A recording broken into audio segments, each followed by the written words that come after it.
श्री हरिवंश महाराज जी, आपके चरणों में कोटि कोटि प्रणाम। गुरुदेव, क्या मेरा ये जीवन परिवार की सेवा में ही निकल जाएगा? आपकी आज्ञानुसार ग्रस्त जीवन का निर्वाह तो परिवार सेवा भी तो भगवान की सेवा, अगर ऐसा मान लेते हैं तो परेशानी क्या है? नाम जप करते हैं और भगवान की आराधना में घर में ठाकुर जी तो विराजमान हैं और परिवार की सेवा को भगवान की सेवा मान लेते हैं, तो उसी से भगवत प्राप्ति हो जाएगी।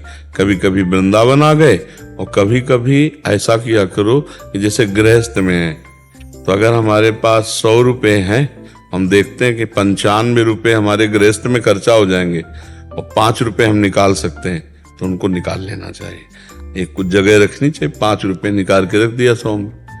और जब कभी हम धाम आए तो संत सेवा, गौ सेवा, भगवत सेवा ये कर दी, तो गृहस्थी के द्वारा शोधन धन्य प्रथम गति जाकी। वो धन धन्य है जो प्रथम गति। अपनी जब 20 रोटी बनी तो 2 रोटी निकाल ली, एक में कौआ पक्षियों को दे दिया, एक गाय को दे दिया। बाहर खड़े होके देखा कोई अतिथि कोई संत ने। तो गृहस्थी में यही धर्म से भगवत प्राप्ति हो जाती है। उससे कुछ निकाल लिया, और भाई इकट्ठे गृहस्थी में निकाल के लगाना हो तो धनी पुरुषों का कार्य है, लेकिन सबके पास ही अगर ऐसी सामर्थ्य ना हो तो 100 में 1 रुपया निकालता चला जाए तो एक दिन 100 रुपया हो जाएगा। तो 100 रुपया के अगर हम एक गाय को भी भरपेट भोजन पवा दिए तो हो गया, काफी है। गरीब आदमी के द्वारा थोड़ा भी किया हुआ धर्म महान फल देने वाला होता है, क्योंकि धर्म पूर्वक धन कमाता है। तो थोड़ा निकालना चाहिए उससे अपनी सामर्थ्य के अनुसार, और फिर तीर्थों में धर्म क्षेत्रों में जाकर उसका सदुपयोग कर देना चाहिए।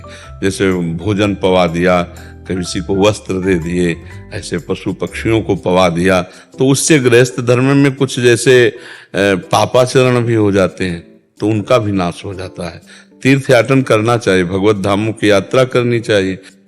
पहले ऐसा था कि चौथी अवस्था में सब त्याग कर वन चले जाते थे, अब वन रह कहाँ गए? अब वो व्यवस्था थोड़ी रहेगी कि हम वनवास कर रहे हैं उस तरह का, कहीं नहीं रह गया। अरे कहीं नहीं रह गया। आप देखो जितने धर्म क्षेत्र हैं सब जगह बढ़िया VIP व्यवस्था वाले। अब वो थोड़ी रह गए कि पर्णकुटी छा करके उसमें ऐसे कहाँ रह सकते हो? तो हमें लगता है कि धर्म क्षेत्रों में कभी कभी चला जाए, 2-4 दिन रहे और अपने परिवार का पोषण करे, नाम जप करे, और 4 रोटी में से एक टुकड़ा भी निकाल कर किसी जीव को दे दे तो वही हो गया, बहुत है। गृहस्थी में ज्यादा दान पुण्य की बात नहीं, अपने परिवार का पोषण करो और जो 10 रुपया बचे तो वही गौ सेवा संत सेवा में लगा दे, हो गए। समझ पा रहे? हाँ, भागने की जरूरत नहीं, भगवान हर जगह है। गृहस्थी में पत्नी पुत्र में, माता पिता में, परिवार में भी तो भगवान है, और उनका पोषण करने की आपको जिम्मेवारी है। तो भगवान की सेवा छोड़कर भागो तो फिर वो बात नहीं है।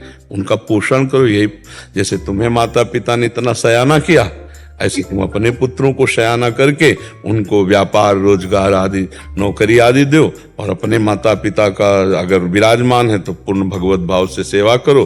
फिर पति पत्नी दोनों मिलकर के महीना 15 दिन धाम वास किया, वहां वास किया, नाम जप किया, भगवत प्राप्ति के मार्ग में चल रहे। क्यों? समझ पा रहे हो? तो इसमें हमें पश्चाताप नहीं होगा कि हम गृहस्थी में रहकर जीवन बर्बाद कर दिए। बर्बाद नहीं है, वो भी भगवान की सेवा है। अगर वो ना करे तो फिर बर्बाद है। पापाचरण करे तो बाबा जी बन के पापाचरण हो सकता है, धाम में आकर भी तो पापाचरण हो सकता है। इधर उधर निंदा करो, पापाचरण करो तो नरक जाओगे। धर्म से चले तो गृहस्थी में रहते हुए भी भगवत प्राप्ति है। ठीक है।